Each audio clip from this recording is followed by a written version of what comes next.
O sol de Lisboa filtrava-se através das persianas velhas da casa da avó de Ana, como uma lâmina de luz que cortava o ar poeirento da manhã. Ana, com as mãos trêmulas, segurava a carta amarelada, as palavras borradas pelo tempo saltando para os seus olhos como um grito abafado de séculos atrás.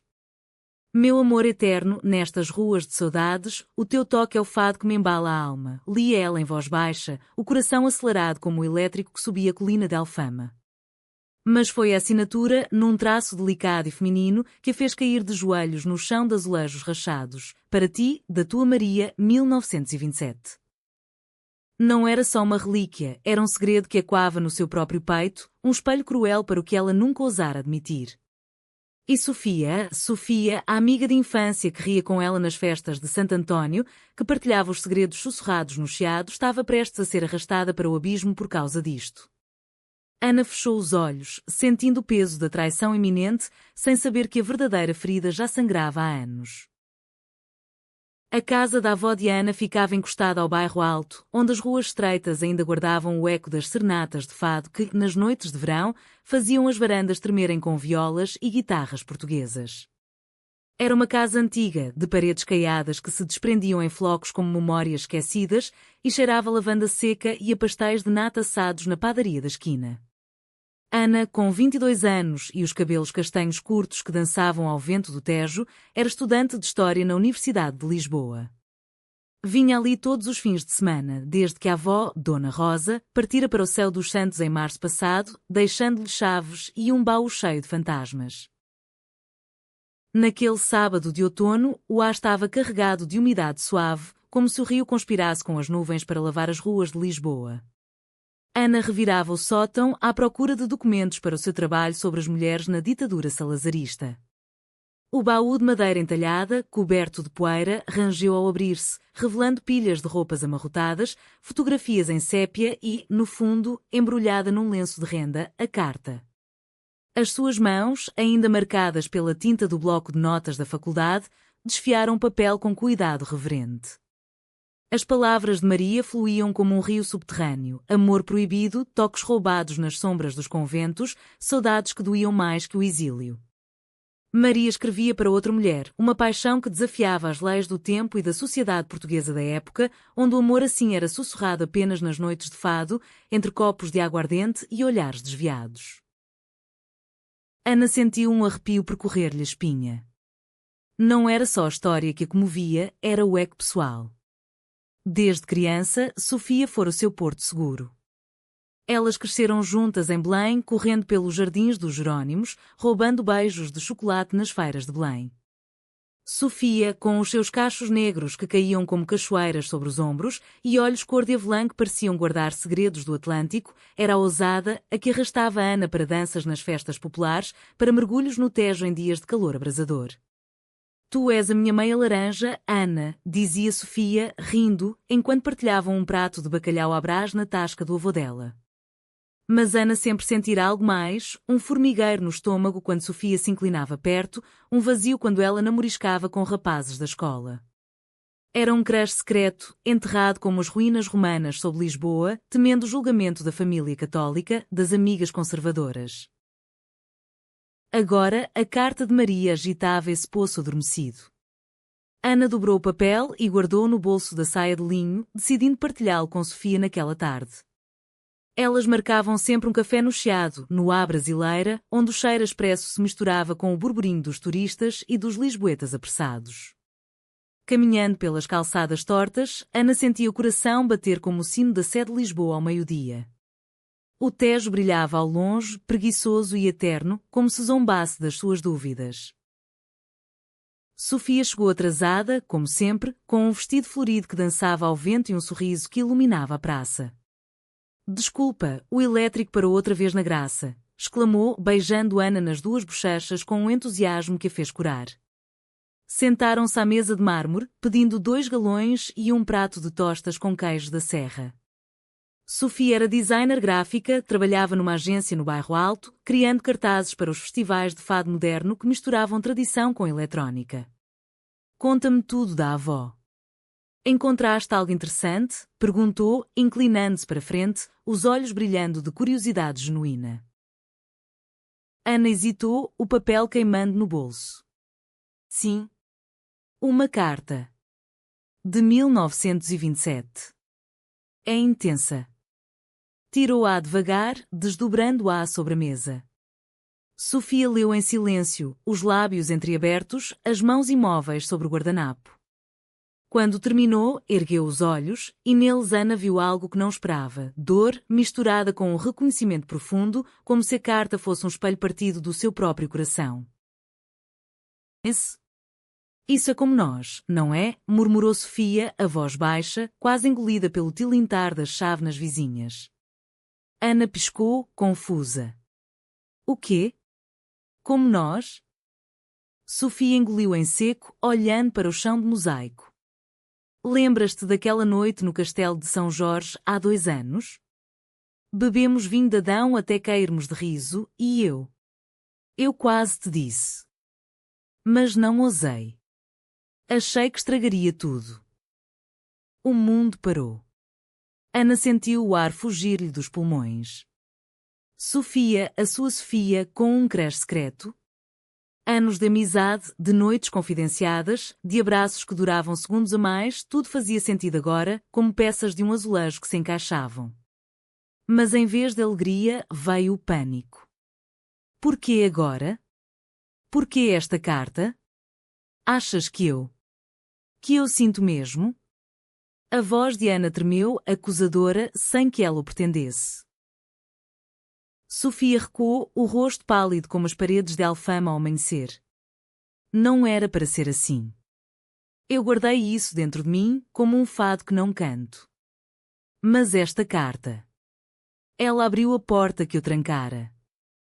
Levantou-se abruptamente, derrubando o galão, o leite espalhando-se como lágrimas sobre a mesa.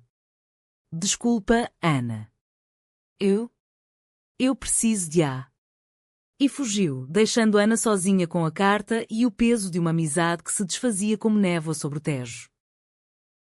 Naquela noite, Ana não dormiu. Deitada na cama da avó, ouvia o fado distante de um bar na rua, uma voz rouca cantando de amores perdidos. Pegou no telemóvel, relendo as mensagens antigas de Sofia, fotos das duas em Sintra, de mãos dadas sob a chuva, vídeos de danças no São João, fogueiras crepitando ao fundo. Cada uma era uma ferida agora. Como podia ter sido tão cega? E pior, como Sofia pudera esconder tanto? A traição doía mais que o amor não dito, era a mentira da amizade perfeita. No dia seguinte, Ana caminhou até à doca do Jardim do Tabaco, onde Sofia trabalhava por vezes em projetos freelance. O rio lambia os cais, barcos de pesca balançando como berços antigos. Encontrou-a sentada num banco, esboçando num caderno, os olhos vermelhos de choro contido. Temos de falar, disse Ana, sentando-se ao lado, o cheiro a sal e a maresia envolvendo-as. Sofia fechou o caderno devagar. Eu sei. Mas dói, Ana. Dói saber que guardaste isso para ti também. A conversa fluiu como o Tejo em maré alta, confissões sussurradas, risos nervosos misturados com lágrimas. Sofia admitiu que o crush começara na adolescência, quando Ana a defendera de um bully na escola católica de Belém. Tu eras a minha heroína, com aqueles livros de poesia da Sofia de Mel Brainer na mão. Eu sonhava em beijar-te sob os arcos dos Jerónimos. Ana, por sua vez, revelou as noites insones, os desenhos escondidos no diário onde Sofia era a musa. Mas o alívio durou pouco. Então, por que esconder? Por que atrair a nossa amizade com silêncios? Perguntou Ana, a voz embargada. Sofia baixou a cabeça. Edo. A minha família. O meu pai, com as suas histórias de salazarismo, ainda fala de pecados. E tu, Ana, sempre tão perfeita, com os teus planos de doutoramento em Coimbra. Não queria ser o fardo. A palavra trair pairou no ar como uma acusação. Ana sentiu o peito apertar. Era o início do abismo.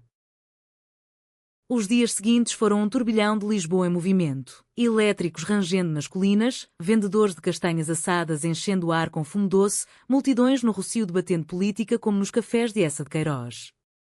Mas para Ana Sofia, o mundo encolhera a um espaço estreito de mensagens não respondidas e olhares evitados na rua. Ana mergulhou nos livros da biblioteca da faculdade, no claustro da universidade, onde os arcos manuelinos sussurravam histórias de navegadores e amores distantes. Pesquisava sobre Maria e a sua amante, descobrindo fragmentos em arquivos. Maria fora uma costureira em Alfama, a outra, uma freira fugitiva, o seu amor cortado pela Inquisição tardia do Estado Novo. As cartas, escondidas em sótãos como da avó, eram testamentos de coragem. Mas cada página virada era uma distração de vazio. Sofia não ligava, não aparecia nos cafés habituais. Ana passeava sozinha pelo Tejo ao pôr do sol, vendo os barcos de recreio dançarem na água dourada, sentindo a solidão como o peso de um jal de luto. Porque agora, a avó, murmurava ao vento, imaginando Dona Rosa, com os seus olhos sábios e as histórias de amores proibidos que contava a lareira, aquecendo-as com vinho quente e canela. Uma semana depois, o destino ou o fado caprichoso interveio. Era a festa de Todos os Santos, e as ruas de Lisboa enchiam-se de doces finos e velas acesas nas varandas. Ana recebeu uma mensagem de Sofia: encontra-me no mirador da Senhora do Monte. Preciso de ti. O coração de Ana disparou como um cavalo selvagem nas planícies de Alentejo. Subiu a pé, as pernas ardendo nas subidas íngremes, o ar fresco de novembro carregado de cheiro a lenha queimada. Sofia estava lá, encostada à balaustrada, o cabelo solto ao vento que varria a cidade aos seus pés. Lisboa estendia-se como um tapete de luzes incipientes, o castelo de São Jorge vigiando como um guardião silencioso. Eu fugi porque tive medo, começou Sofia, sem preâmbulos, virando-se para Ana com olhos que brilhavam como o rio ao luar. Medo de que a carta te mostrasse o que eu sinto, e tu me rejeitasses. Mas esconder é pior traição. Eu traí-nos a nós mesmas. Ana aproximou-se, o coração um tambor de fado. Eu também escondi. Pensei que o nosso amor fosse só amizade, para proteger o que tínhamos. Mas esta carta. Ela mostrou-me que o amor, como o de Maria, não se enterra. Ele rebenta como as flores nos jardins de Sintra. Elas ficaram em silêncio, mãos roçando acidentalmente na balaustrada fria.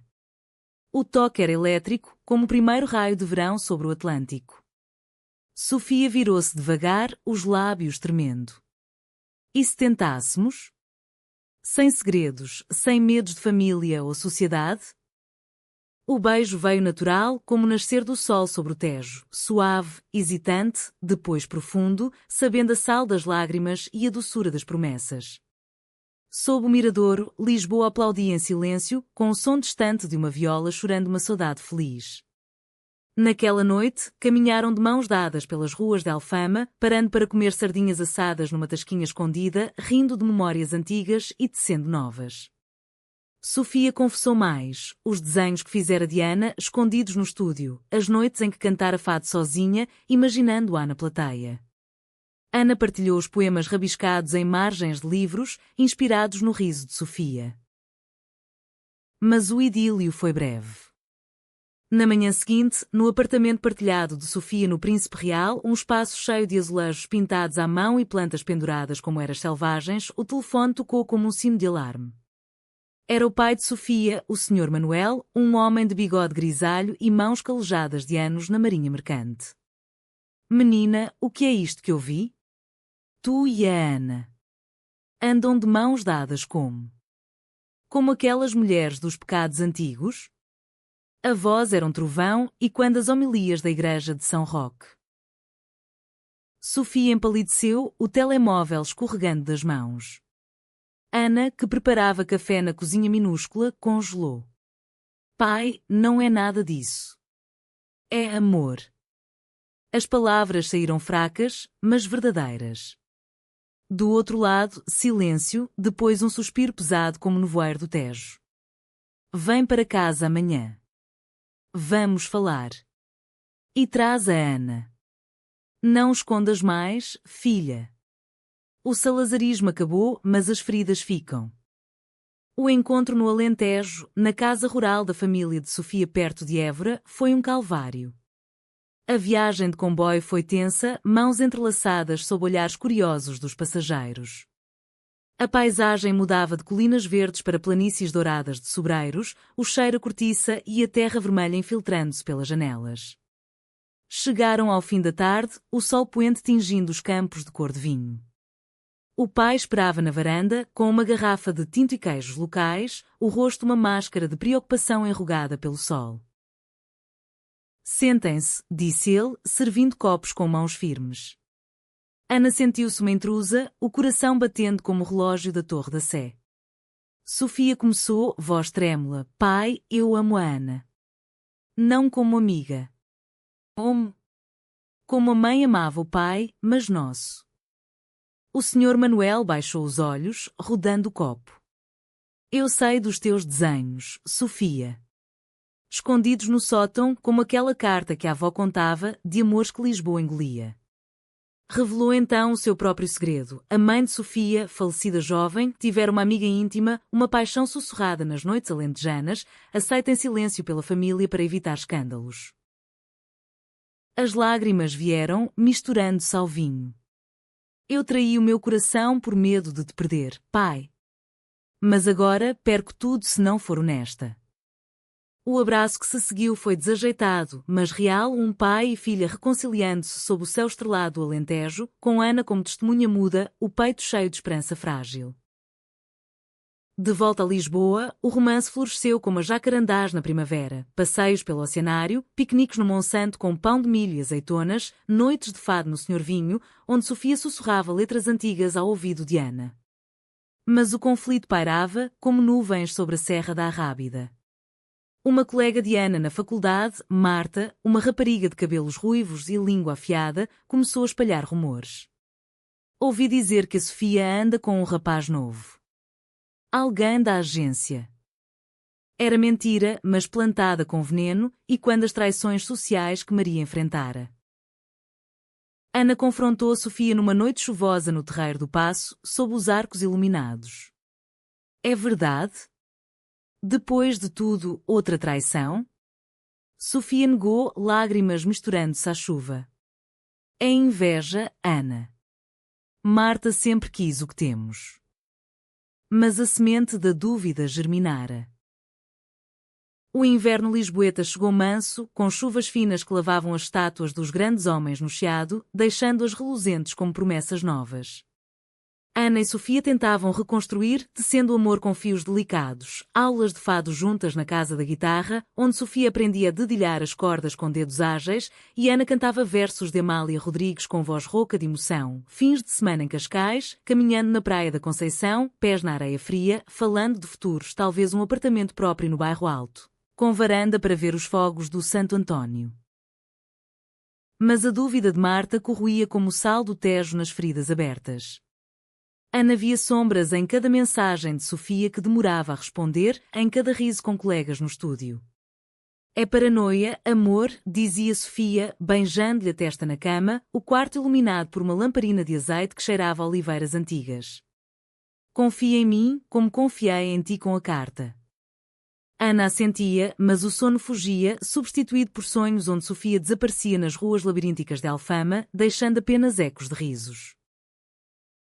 O ponto de ruptura veio numa quinta-feira de janeiro, durante a queima das fitas, a festa estudantil que incendiava Coimbra, mas ecoava em Lisboa com jantares e concertos. Ana convidara Sofia para o baile na aula magna, vestidos fluidos e música que misturava morna cabo-verdiana com fado elétrico. Elas dançaram coladas, corpos sincronizados como ondas do Atlântico, risos borbulhando como espumante de bairrada.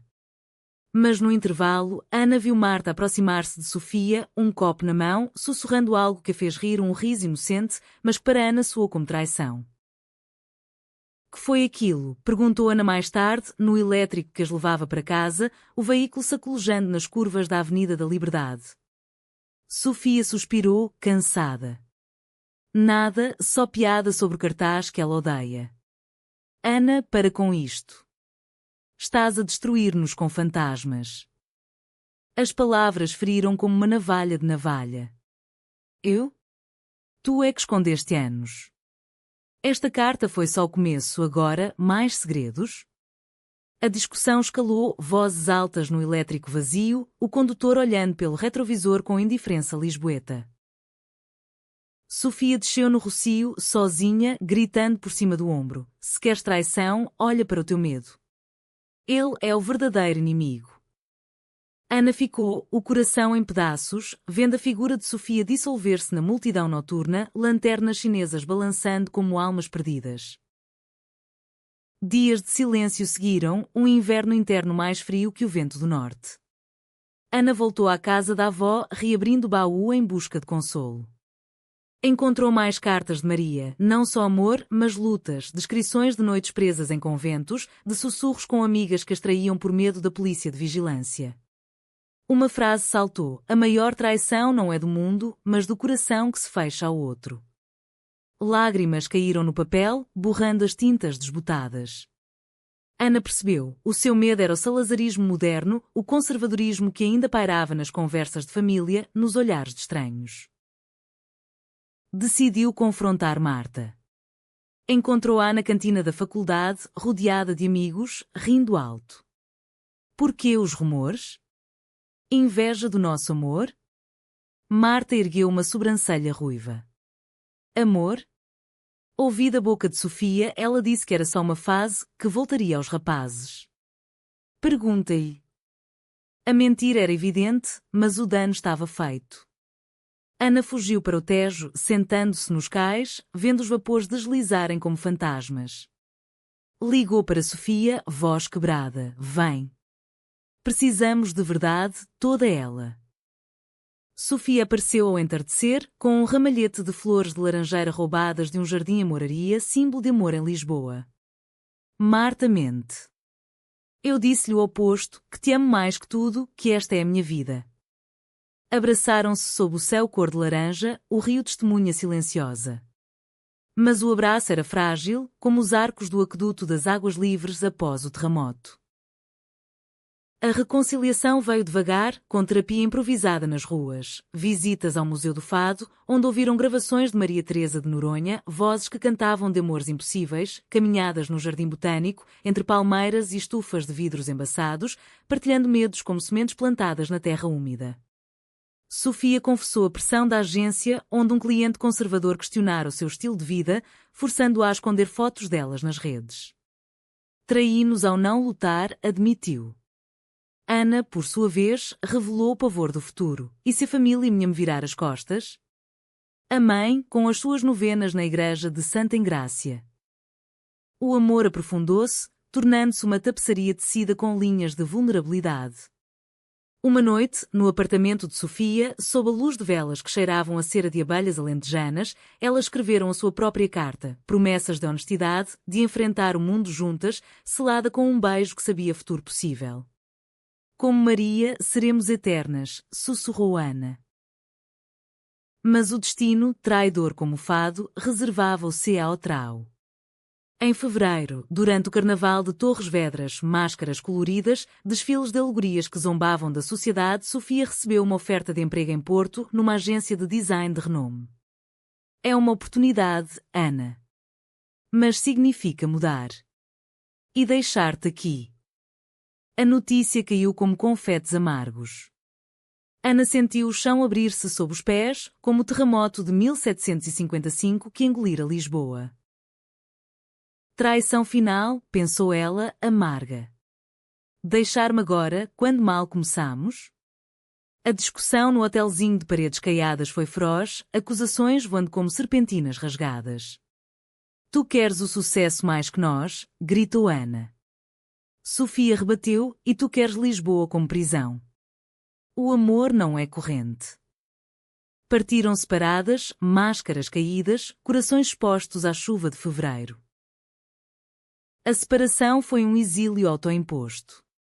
Sofia partiu para o Porto numa manhã de nevoeiro, o comboio alfa pendular cortando dor como uma lâmina.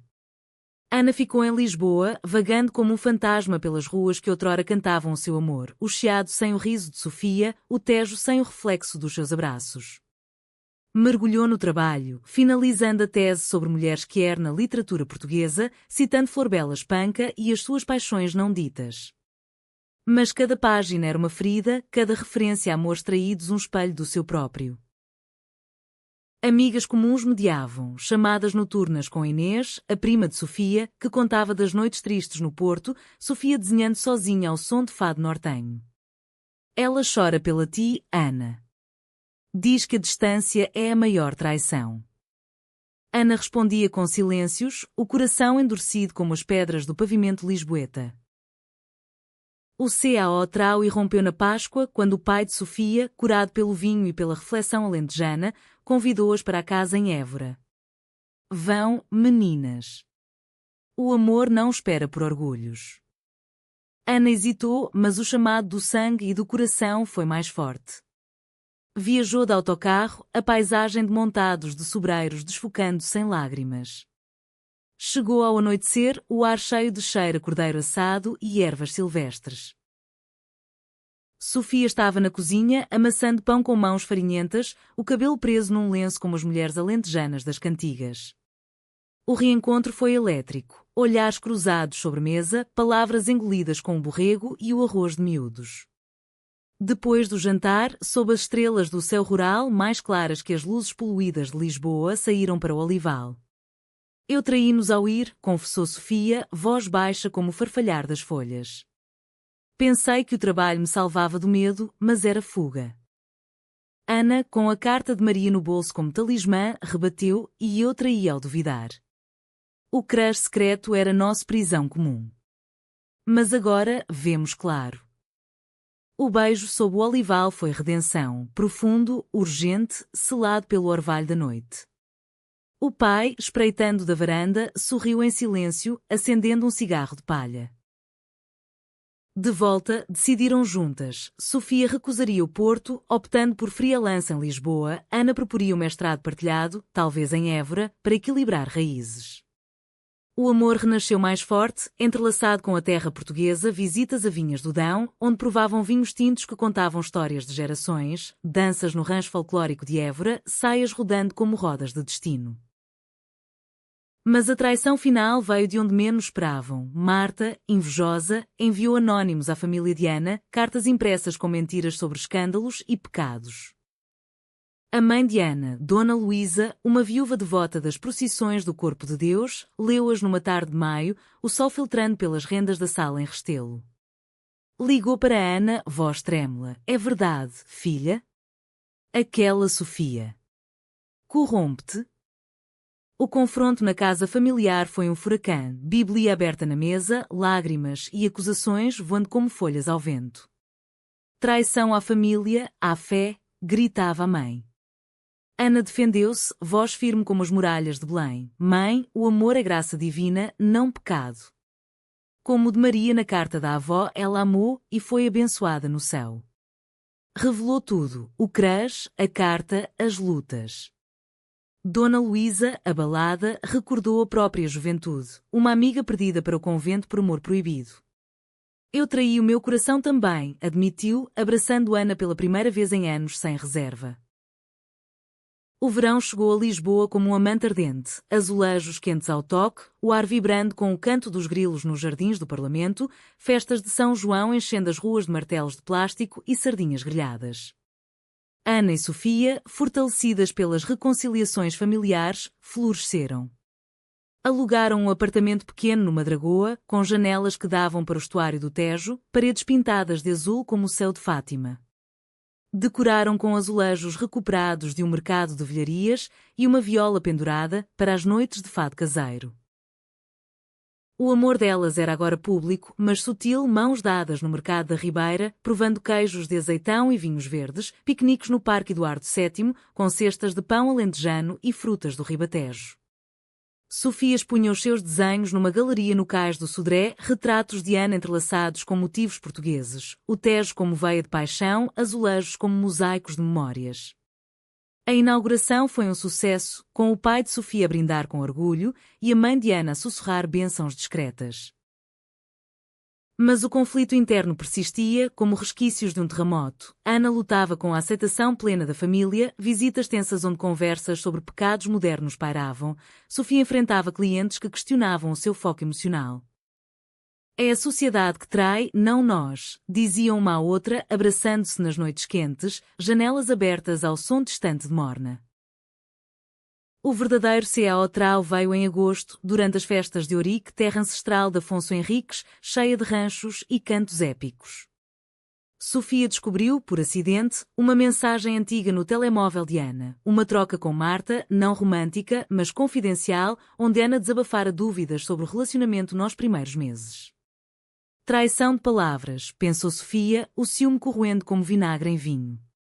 Confrontou Ana numa noite de luar no castelo medieval, tochas crepitando ao fundo.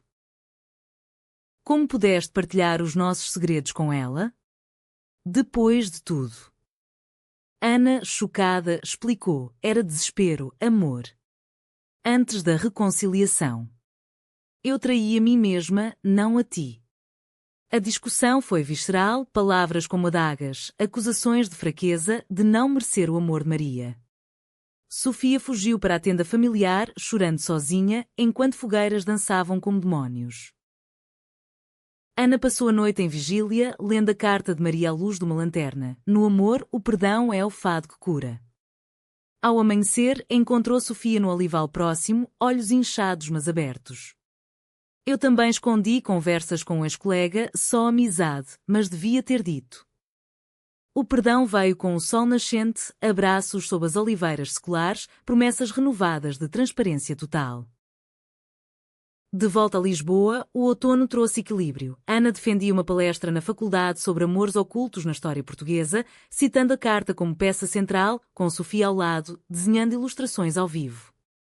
A plateia aplaudiu, um pequeno triunfo contra o silêncio social. O ano fechava com o Natal, luzes piscando nas ruas do Chiado como estrelas caídas do céu de Belém. Ana e Sofia hospedaram as famílias no apartamento do Madragoa, o pai de Sofia trazendo queijos e enchidos alentejanos, a mãe de Ana com rabanadas e filhós dourados. A mesa gemeu sob o peso de tradições, bacalhau da consoada, canções de janeiras entoadas com vozes embargadas. Conversas fluíram, medos partilhados como vinho do Porto, o Sr. Manuel contando histórias de mares revoltos, Dona Luísa admitindo as suas próprias saudades não ditas.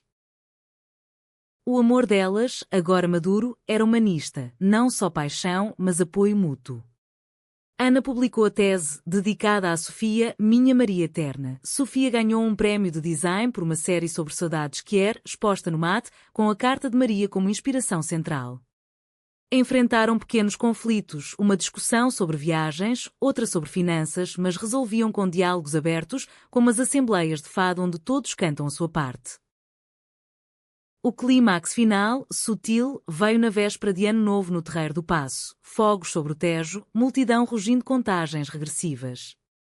Ana e Sofia, no meio da praça, mãos unidas, sentiram o peso dos anos, o crush secreto como semente, a carta como chuva que a fez brotar, as traições como ventos que a fortaleceram. Perdemos amizade, mas ganhamos amor, sussurrou Sofia, beijando Ana sob as explosões coloridas.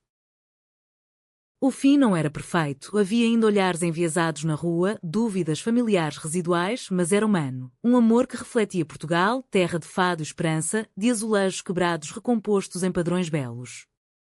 Caminharam para casa pela baixa reconstruída, o Tejo ao lado eterno, sabendo que o crush revelado não destruíra, mas libertara. E na varanda, com uma viola ao colo, Sofia cantou um fado novo, de amores que duram, contra todas as traições do tempo.